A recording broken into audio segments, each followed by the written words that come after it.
Hi, Glenn. Hey there, Bob. How are you? I'm doing okay. How are you? I'm happy. I'm with my children at Christmas time, and I've completed a semester's worth of drudgery, and looking forward to a few weeks of time to myself. And I'm doing okay. I'm sure you've earned it. Yeah, Uh, Thanks for taking the time out. sure.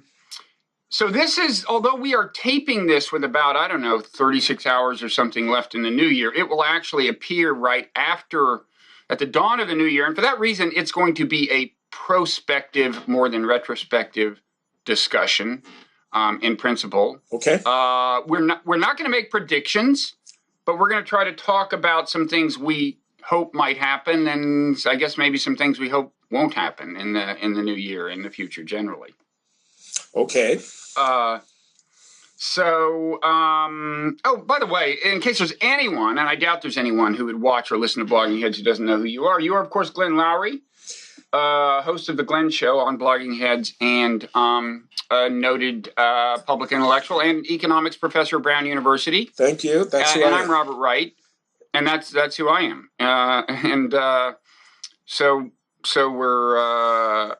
I guess we're ready. What are your hopes? Do you have hopes? Do you have fears?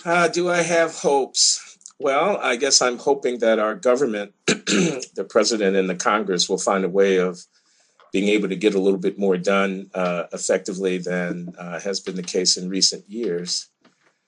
That's a pretty low bar.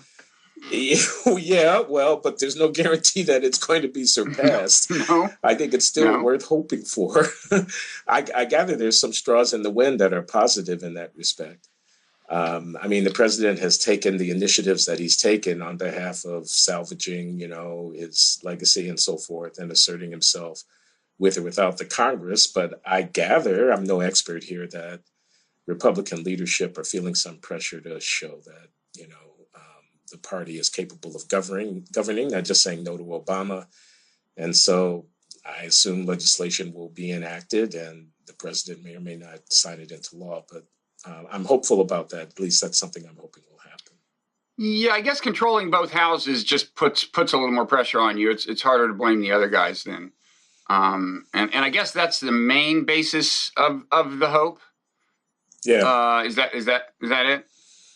Yeah, and of course Obama, he's got to be thinking legacy at this point, so he's certainly motivated to get some things accomplished that he'll be proud of. I can imagine the danger that in pursuing that, he will do so many things unilaterally, as he's already been accused of doing.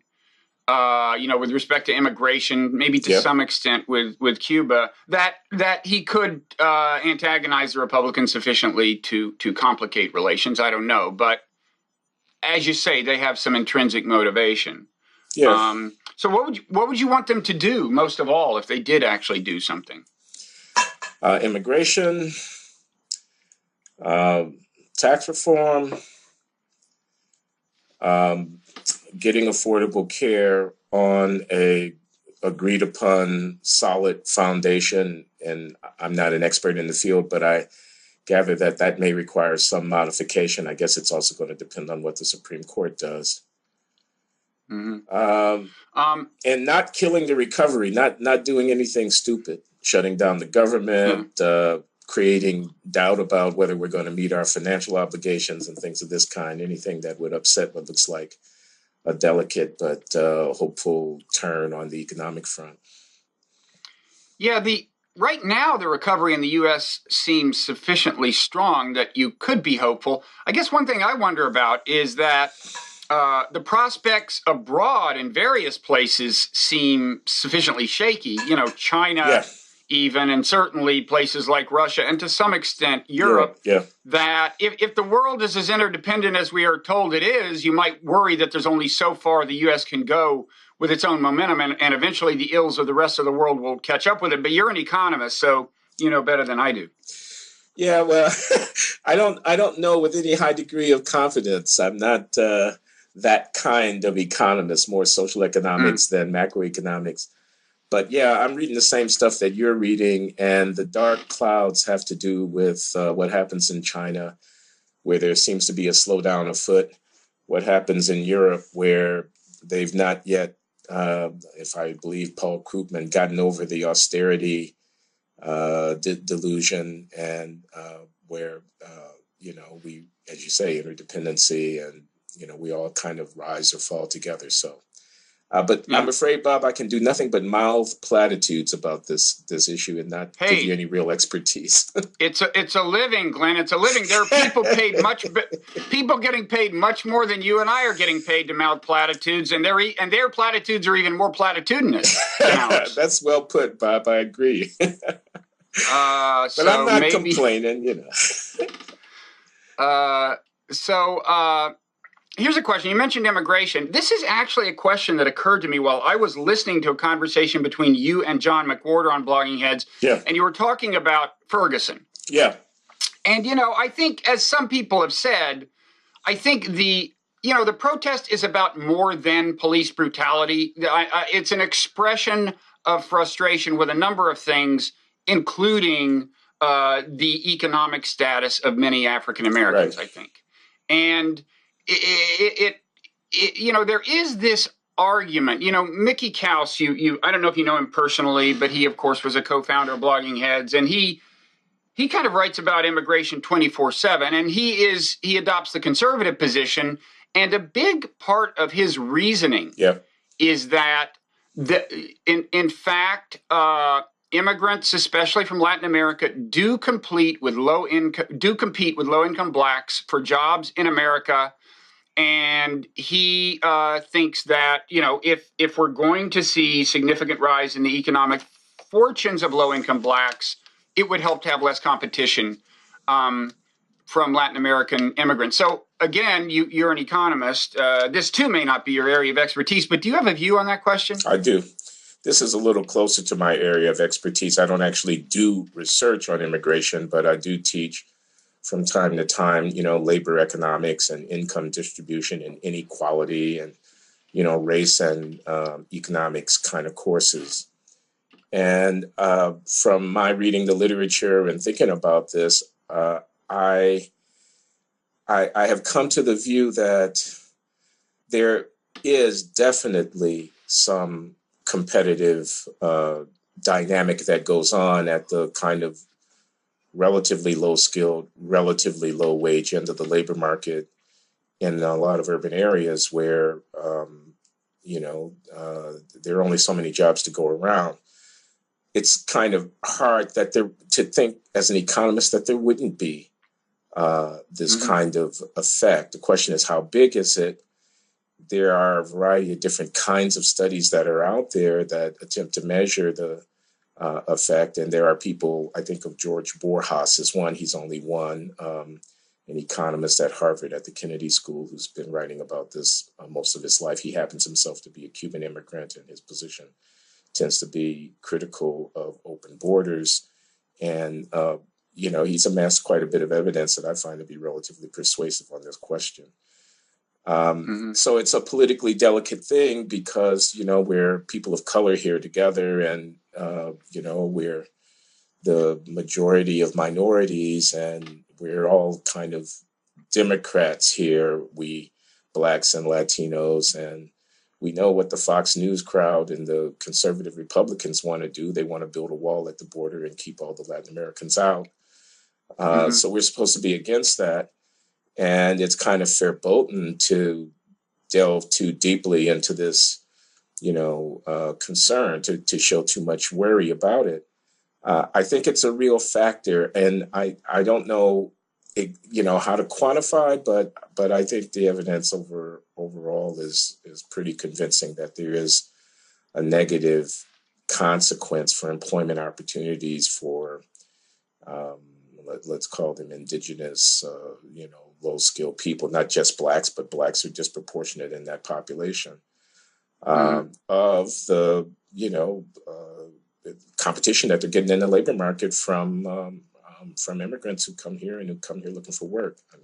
So, I whether that adds up to opposing, liberalization of immigration law, I'm not saying that. That's not my position. But just on the effect, as an economist, as a social scientist, just on what's the sign, what's the direction of the effect, I think it's pretty clear that it's not helpful. But on balance, it sounds like you still come out for immigration reform of a somewhat liberal variety.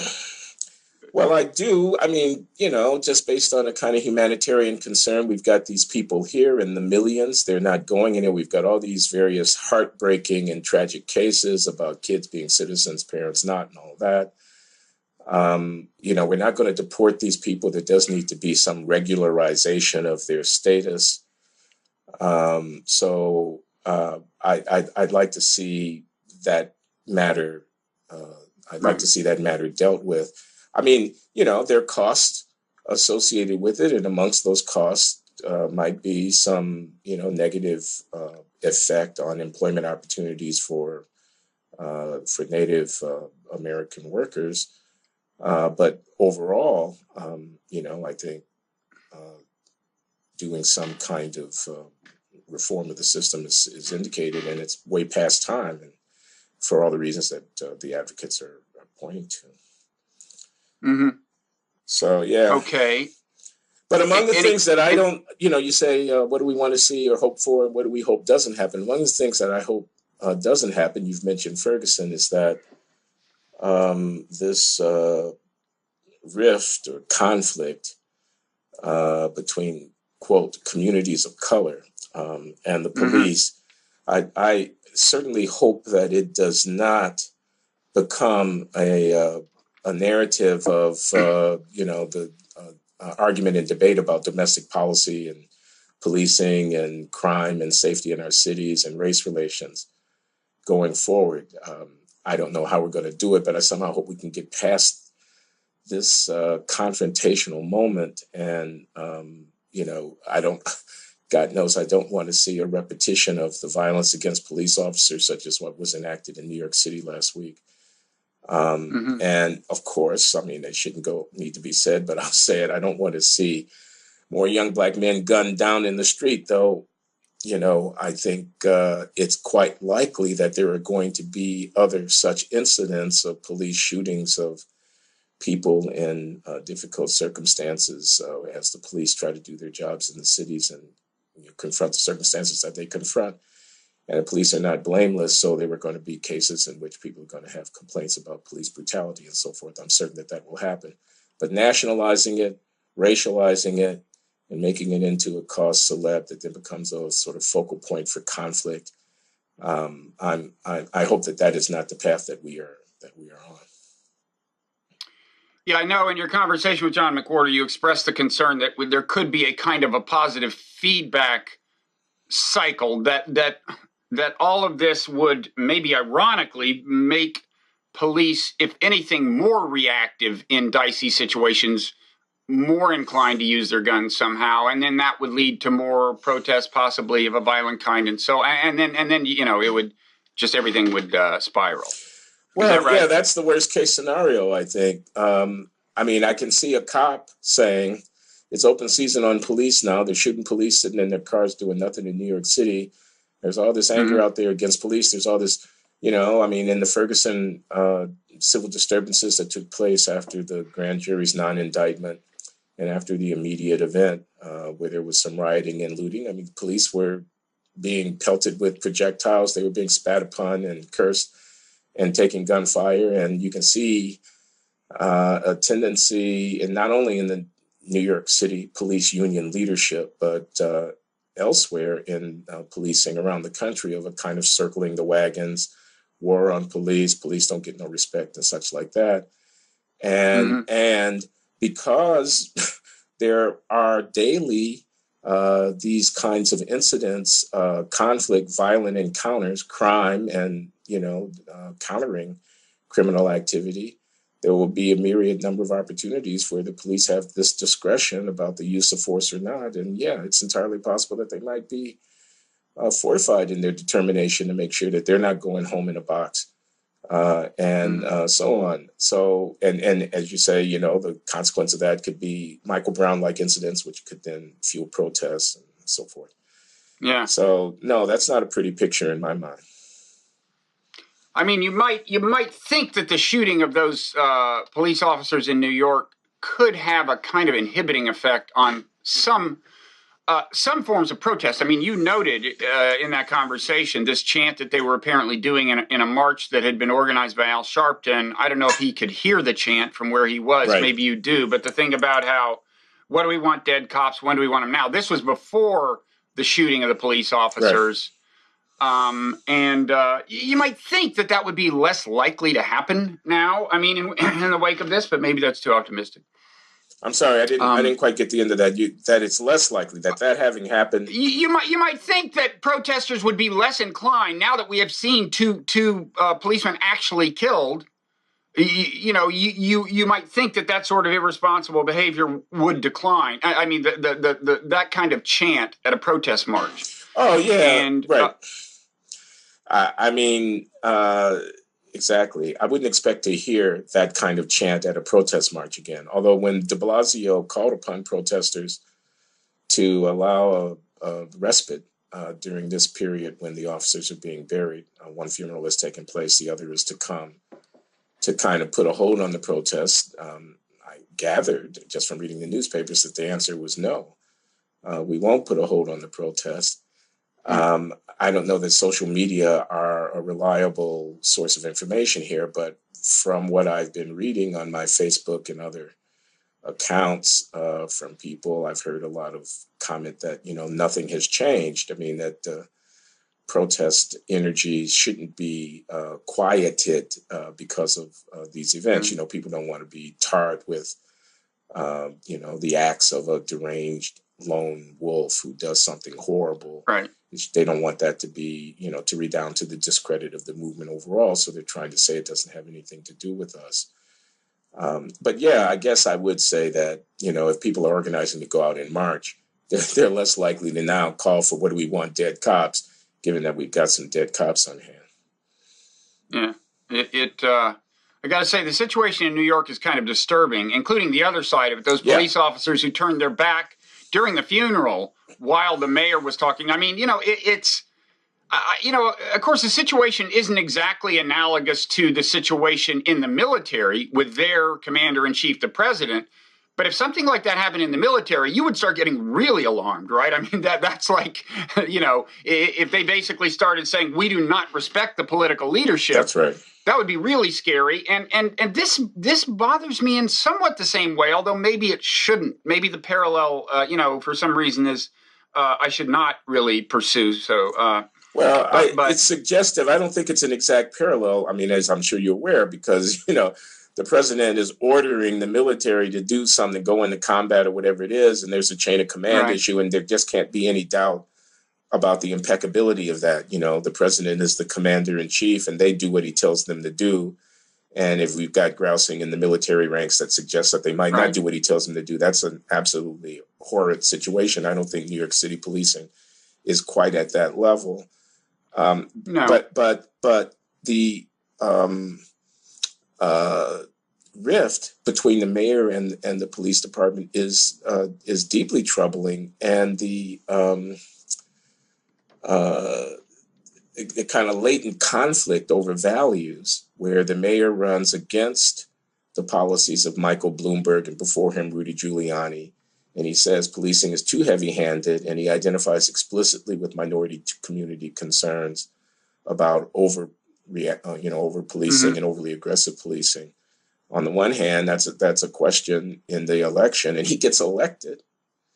So now the police department who are under political control, and for whom these discretionary policies are choices that policymakers get to make.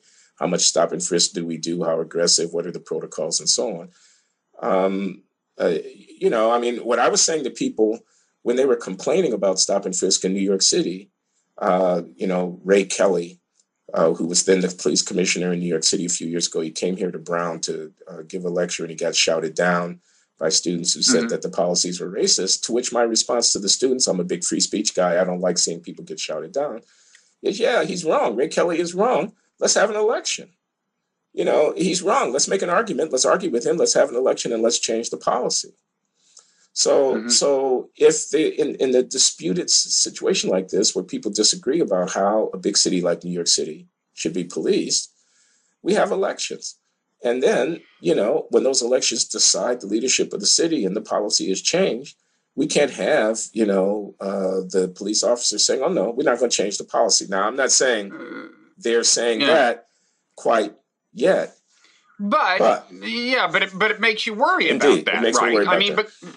but because there is, to that extent, a parallel. I mean, we have elections. We elect a president. The president tells the soldiers what to do. Right. We have elections. We elect a mayor. The mayor, to some extent, sets policy for the police. Now, of course, the mayor has much less leeway. I mean, a mayor isn't going to say, okay, go invade this city. So in that sense, it's less troubling because the basic set of rules that govern the conduct of police day to day is much less prone to the discretion of the mayor than the behavior of troops is to the discretion of the president. But it's still, it makes me a little queasy. On the,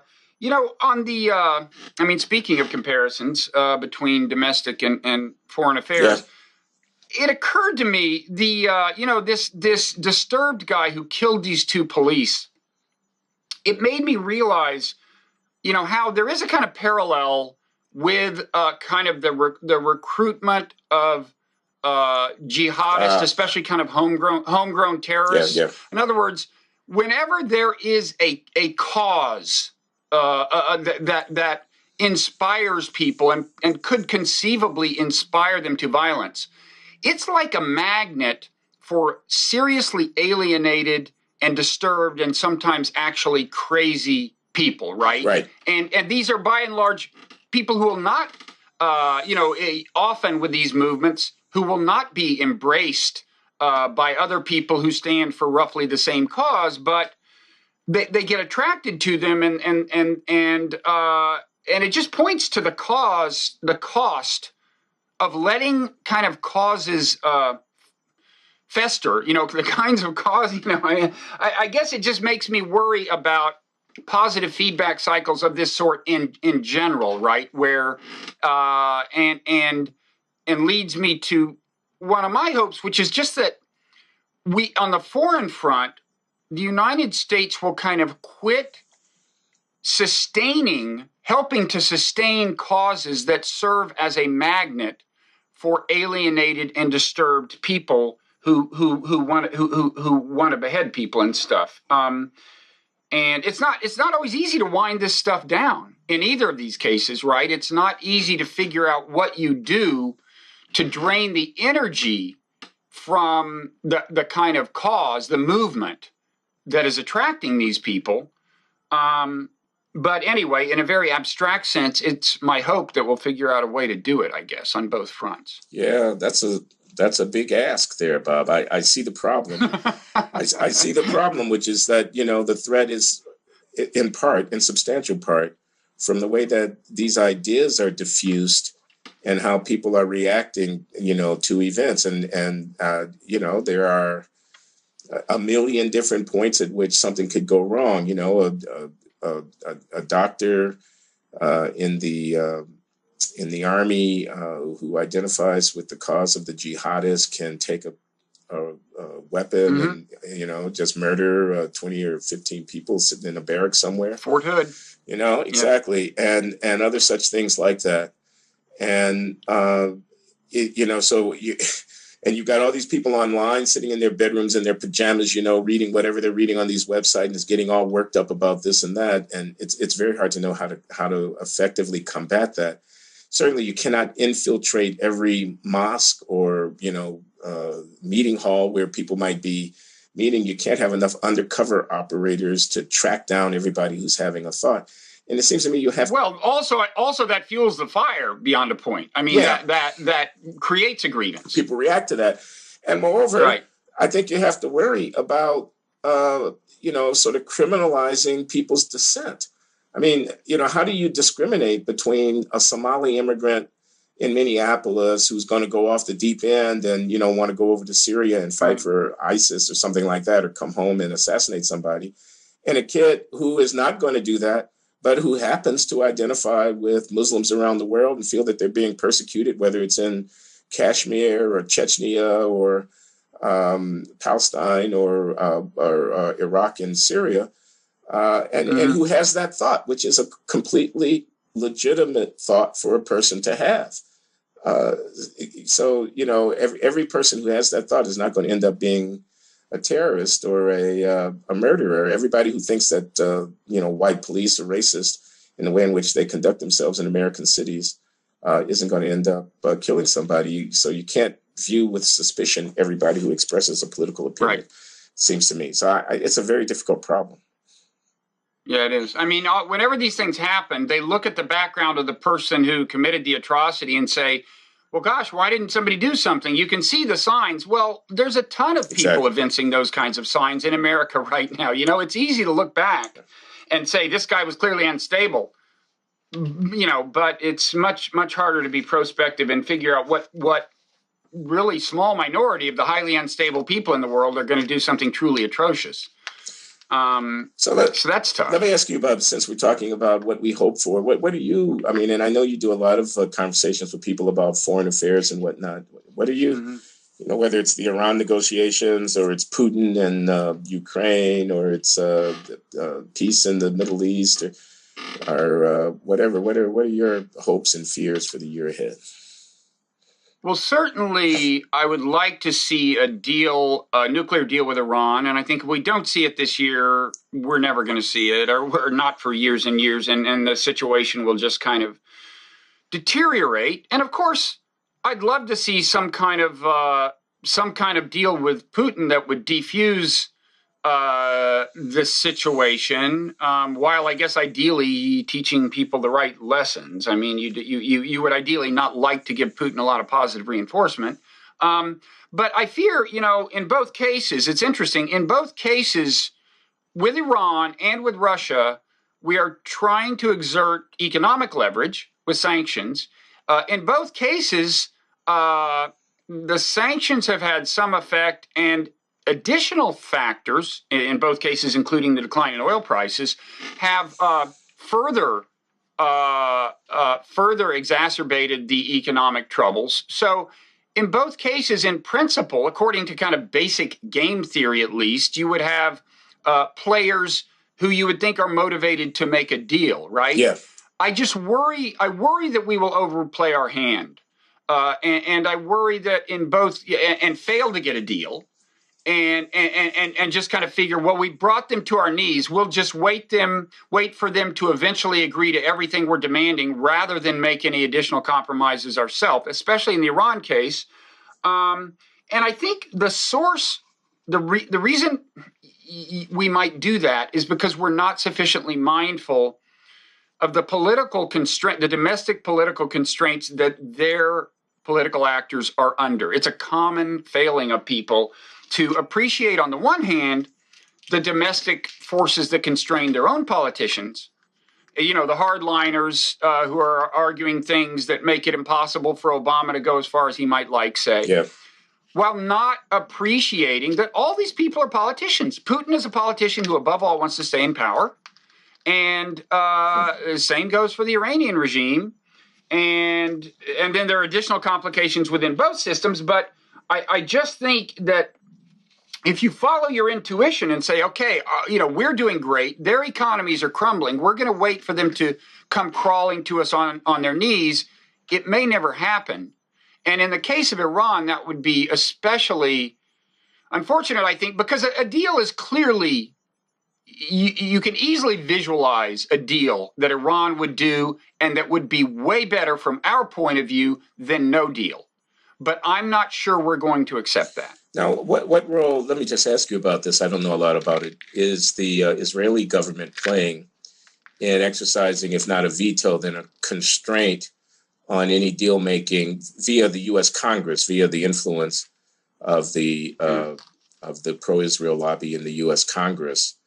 As I read the newspaper, I hear concerns expressed about that. Well, the president can try to do what he wants to do, but he has to look over his shoulder at what Congress is going to do.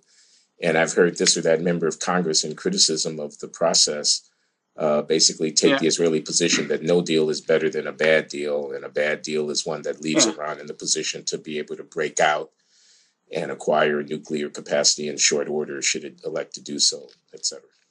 Yeah, I mean, on the political question, I think most people who follow this closely in America would say that the Israel lobby, broadly speaking, is a very important factor here. Probably the main single identifiable factor that Obama is up against. And again, broadly speaking, not just AIPAC, but think tanks like the Foundation for Defense of Democracies and so on. Bill Kristol and so on. They've worked hard to limit the political space of our negotiators to compromise in the way that I think will be necessary to get a deal. I think Obama has shown a reasonable amount of courage given everything, and he may be inclined to show more now that he's a true lame duck, and there won't even be another midterm election during his tenure. On the substantive question of breakout, I don't want to get too technical. We can link to a piece that I co-authored that appeared in Slate about this whole idea of breakout capacity, and the short answer is, look, Iran has the knowledge of how to build a bomb. You cannot, if they want to build one, you cannot prevent them in the long run with anything short of a ground invasion and occupation. Yeah. And I don't think we have the appetite for that. Yeah. So the question is really, how long do you want the breakout? How hard do you want to make it for them? And the thing is that the difference between what we are now willing to offer and what we know Iran would accept is like a difference of months. It's like, well, they could have a functioning warhead in a year versus they could have a functioning warhead in a year and 7 months or something like that. It's that kind of difference. Wow. And there's no practical difference between those two situations. That's interesting. In terms of our ability to preempt or at least delay things via bombing, we would have time to do that in either event. Yeah. And they, meanwhile, will in either event have whatever stature is accorded you by virtue of being a nation that everyone knows can build a bomb, right? So there's just, and this is why it seems reasonable to suspect that the people who are arguing that we'll give them 4,000 centrifuges but not 5,000 or whatever, it seems reasonable to suspect that maybe their actual goal is to prevent a deal from happening at all, because the practical difference between 1,000, 2,000, 3,000 centrifuges is, to my mind, just almost non-existent. So why is it in the interest to not have a deal from, I don't know, the point of view of the Israel lobby or the Netanyahu government or whatever? Why, if that is what we might end up suspecting to be their motive to prevent a deal altogether, would that be a good thing for them? So there must be another shoe to drop here. If there's no deal, then what? Then bombing something or invading something? Well, I think it's not clear that everyone who's kind of opposed to a deal has thought this through clearly, what they would do. As for what motivates them to be so fearful of a deal, the official line is, well, Iran, with a nuclear weapon would like nuke Israel or something. I think, that's kind of crazy. Iran actually has behaved, you look at their behavior, they're actually quite rational in terms of the way they conduct themselves in foreign affairs. They definitely support groups like Hezbollah, but not in some kind of suicidal way, right? They would, there's no signs at all that they would do something that would like attack a nuclear power, right? So, I think a lot of it has to do more with regional geopolitics. In Israel, Iran is probably the greatest single potential threat just for regional hegemony, right? Yeah. Just in terms of a country with the potential to be very prosperous and powerful, and a country who currently seems to be an enemy of Israel's. That's kind of their biggest concern, I mean, compared to Saudi Arabia, anybody else, it's just not even close, right? If you look at the actual potential of Iran, given its various kinds of resources. Right. So I think a lot of people think that's really the issue. And so at that point, the question becomes, well, if Iran were drawn back into the world, so to speak. You relieve the sanctions and so on. You've got a moderate regime now that would take credit for the deal and would get some credit for that domestically. In other words, would a more prosperous and powerful Iran have to remain a bitter enemy of Israel's, and would that be more than a nominal thing? Would it pose an actual threat to Israel, or would it be more like a rhetorical thing where they mouth the platitudes, the anti-Israel platitudes, and so on? And there people have differing views, and maybe I'm too optimistic, but I don't actually think Iran is any kind of existential threat to Israel. In fact, Robert Kaplan, I think, not Kagan, important distinction, but Robert Kaplan, who was more of a realist and not a neocon. I just put a piece in the Atlantic that I haven't read yet that I think makes the case that a deal with Iran would actually be good for Israel. So we can link to that. But that's, as you may be able to tell, I've actually paid a fair amount of attention to this, and it's been a source of real frustration. But there's, I would say there's a 50-50 chance of a deal, and I think it would be a good thing. I think in the long run for Israel, too. All right. So we'll see. Let's see, what other hopes and fears? Russia's a dicier. It's, I don't know. What is do you have big hopes, fears on the foreign front? No, I don't. I'm an observer of what's going on. Okay, so are we going to be at war against terrorism forever? That's my fear. So there's this fear of this kind of, routinization, institutionalization, regularization, kind of, digging it in and making this kind of just a part of who we are and what we do going forward without there being any way out. I don't know that that's a very coherent, I'm not sure what I'm against or what I'm for by saying it, but I do worry that we seem to be just sliding into this posture of just being permanently at war, permanently driven by our fear of enemies, permanently at a kind of negotiating our freedoms and liberties over and against the imperatives of a security state, and, with our forces deployed all around the world and constantly killing our enemies and, engendering new enemies in the process of doing so. And, Right. So that's the key. I think that's the key phrase right there, because that's what makes it a positive feedback cycle, that we are engendering new enemies. And I wish we would realize that in many ways, the enemy here is just hatred. We shouldn't think of the enemy as individual people we need to kill. We should think of the enemy as creating reasons that, with or without justice, with or without reasons, without logic, make more Muslims hate us, right? And I worry, like you, that we're locked into this positive feedback cycle where, we keep killing people with drone strikes, and every once in a while we kill civilians and children, and then jihadist propagandists use that to recruit more people.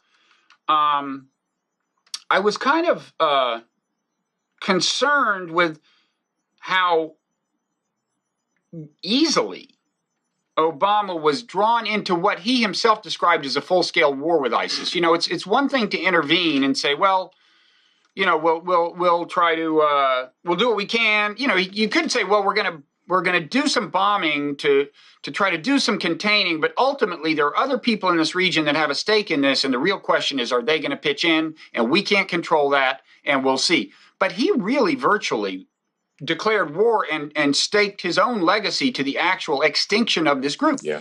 It was just such a major commitment, and one that, again, can be construed by propagandists as declaring war on Islam. He declared war on something called the Islamic State, rightly or wrongly, and I think wrongly, but that's what it calls itself. And we're just so casual now about a few more drone strikes here. This is our new war. It's concerning to me. I don't know. Did the president have a choice, given that ISIS was on the move and was rolling back the gains that that we had made in Iraq, taking over this town, that town, and so on. Did the president have, who, was campaigning and then governing with the idea of ending these wars and getting out, and his opponents are saying, blood and treasure were expended for, Fallujah, Anbar Providence, whatever. And now it's all being rolled back on your watch. What are you going to do about it? I mean, could he really have reacted with equanimity, and said, well, we can't control everything, and, we'll try to support the Iraqis, but, and the Kurds. But, well, I think I agree he had almost no political choice but to do some kind of intervention. I mean, again, you can always just say, I don't care about the polls, and I don't care how much red meat we feed the conservatives, but almost any politician, I think, would have felt pretty much compelled to do something. But that's not really what I'm taking issue. I'm taking issue with how he described it, the magnitude of the commitment he made. Yeah. And also the sheer hyperbole that was emanating from his administration. I mean, Chuck Hagel called it, I don't know, something like the biggest threat ever to every interest we have, just something crazy. Yeah. And it seems to me that the president's job, especially in the predicament we find ourselves in, where we face a possibly endless war on terror that just feeds on itself, should be to calm people down whenever possible and keep things in perspective. And he didn't really do any of that. He could have done that too. He could have said, let's keep our head about us. There are reasons that these guys cannot take over the region, okay? Let's calm down, but we're going to do something, and we're going to hope that we can get some other people in the region to do other things, and we'll keep it under control. I just, I don't know. Yeah. Yeah. I don't know. But you tell me, what else? I mean, one kind of broad question I have is in general, with the kinds of things that worry you and me, is the hope more at the political level or at the almost moral or even spiritual level? In other words, you know what I mean? I mean, is it so much acts of legislation and specific foreign policy decisions, or is it changing the way people, broadly speaking, kind of think about things? You know what I mean? Yeah, I get that. I find myself often, whatever the issue might be, climate change or, health care reform or whatever, thinking, clever, quick fixes and, marginal remedies are much less, promising than, fundamental. So in the area of climate change, we all want to get on an airplane and fly off to, this time of year, someplace where, the sun is shining, the temperature is 75 degrees and the water is blue. Mm-hmm. I mean, we have a way of life. We've got our automobiles, we've got our air conditioners, we got, and everybody has this notion of what development, prosperity, happiness consists of. And it's very dependent upon an economy and a kind of ecology that is threatening and maybe not sustainable. And, we can fiddle around the margins, with carbon taxes and restrictions on, coal use and various things like that. Or we can address ourselves kind of to the heart of the matter, which is, can we be happy without getting on an airplane and traveling 3,000 miles for a 2-week vacation? And so, thinking that a change of consciousness is really the only way out of this problem in the long run is a tempting thought. And, maybe more prosaically, but in the similar spirit, I'm thinking, well, everybody should have health care. We've got this kind of Rube Goldberg complex scheme about insurance subsidy to ensure that everybody gets health care without, upsetting the basic structure of how healthcare is provided and how it's paid for. Whereas the value commitment of, social solidarity that says no one should live in the society and not be able to expect to be taken care of when they become ill, and that we're all in this together, and that's a social commitment that has to be paid for. We don't quite ever explicitly argue that. And so we never actually transform people's consciousness around those issues. They continue to sort of think about themselves as monads, each man for himself, and so on, et cetera. Mm-hmm. So, not to go on too long about that, I get this distinction between policy fixes and politics on the one hand, and transformations of the way we deal with each other. Certainly on the race relations front, community and of color and police conflict and all like that. We can think about body cameras or, what a district attorney gets to do if a policeman gets charged with a crime or whatever. And those things can be altered, but you somehow imagine that only if one has a deeper change in the way in which people are thinking about one another, police officers and members of a community, can this problem really be solved. But we know how to do policy and law. We don't know how to do transformation of consciousness. So practical conversation almost always gravitates toward the former. Mm-hmm. Yeah. And I think, there was some hope that Obama would be the kind of president who might make some progress on this front, and I think he tried. I guess I don't think many people think he has succeeded in a big way, right? No, I admit to being disappointed, although it's kind of unfair to blame this on Obama since he's just one functionary within a complex system. But, the campaign was so hopeful, hope and change. It was so full of this idea that we're one America, not black, we're not white, we're not red, we're not blue, we're not north, we're not south. We're one America. There was this idea of transformation, youthful, new generation kind of idea. And here we are, 3/4 of the way through the Obama presidency, and we seem to be beset on every side by old style conflict and, talk about visionary transformation and all of that. A remaking of our consciousnesses has long since been set to the side. And I can't help but feel disappointed about that, although I think it's probably clear in retrospect that the prospects of hope and change were oversold during that campaign of 2008. Yeah, and it's clear to me that his own ethnic identity is in some ways a handicap, even if in some ways it's an asset. I mean, I think when he talks about race, he's viewed with more suspicion by some people than he would be if he were white. Just as a white politician would be viewed with more suspicion by other people when he talks about race. So it's a tough nut to crack. I mean, he did the healthcare legislation, however meager relative to original expectations, is there. Yep. Probably won't be out and out repealed, and maybe it can be built upon to become more comprehensive, which won't please everyone, but would please liberals, Obama's constituency. So it's not like he's done nothing. No. But I guess maybe a transformation of consciousness is a lot to ask of anyone. It would appear so, yeah. So I don't know. Any other closing thoughts on hopes? I have one final hope. One final hobby horse. I'll get on briefly, but should I do my hobby horse first, and then we'll see if you have any more? Yeah. I think I might be exhausted here, Bob, but let's hear yours. Okay, mine is just global governance, just realizing the number of cases in which it's in the interest of nations broadly to work out rules of the road, or, I mean, like in the case of cyber warfare, the U.S. with this Stuxnet attack on Iran set a very grave precedent, I think, that puts us in a kind of a poorer position to complain about whoever did this to Sony. Right.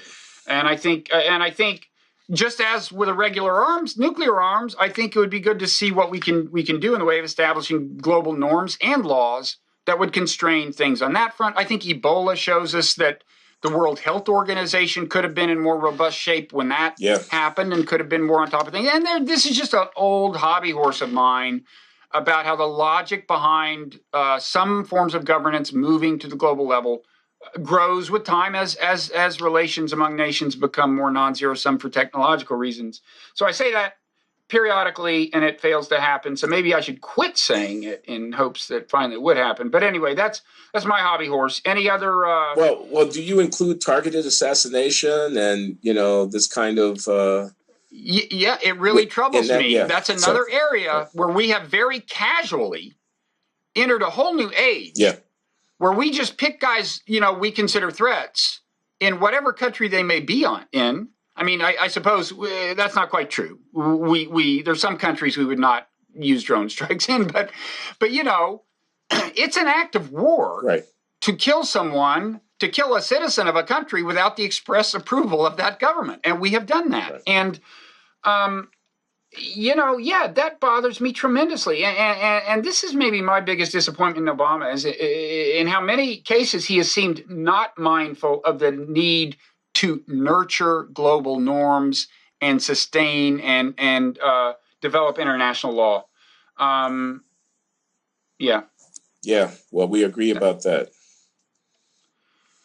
Okay, but hey, we should close in directing people to this piece in Slate by Steve Pinker and somebody else arguing that things are better than ever. We'll include a link to that. I haven't read it, but I'd love to be convinced. And I think in terms of deaths, violent deaths per living person, numbers don't look bad by historical terms. It's these positive feedback cycles that worry me. The negative positive feedback cycles. That's interesting. So, a game theorist could go a long way with that. That's very provocative to people who do the kind of stuff that I do. Yeah. You mean, in terms of an analytic framework, about how systems can get out of whack because of, positive feedbacks that reinforce, unfortunate behaviors, Anyway, I'm sorry that I don't have time to explain what I'm saying if it wasn't clear. Well, yeah, but I encourage you to devote the rest of your career to it, Glenn. Okay. I'll give that some thought. You have my approval. And also you have my thanks for all the time you spend putting the Glenn Show together on Blogging Heads. My pleasure, Bob. It's one of the things I look forward to doing, too. If it wasn't for that, I'd have to go to my office and do some real work. We wouldn't want that. No. If it's that, if it's either do Blogging Heads or grade papers, it's pretty clear what we do. Yeah. The choice is clear. I think it's like, what is it, 7-8 years that I've been doing Blogging Heads now, Bob. Almost from the very beginning. Blogging Heads is, at least. I maybe more. I would suspect your first appearance is at least 8 years ago, because we've now entered our 10th year. November will be our 10-year anniversary, and I think you were on board pretty early, because Josh Cohen actually brought you on. Josh Cohen brought me on. That's right, and he was on early. You had written something for the Boston Review. That's right, 2007. Was that was 2000? Okay, so it's only been so it's been 7.5 years, maybe. Yeah, seven and a half years. Okay, well that's not nothing. No. Here's to another 7.5, and thanks again, and have a happy New Year. Enjoy the holidays with your family. Same to you, Robert. Okay, take care. Take care. Bye.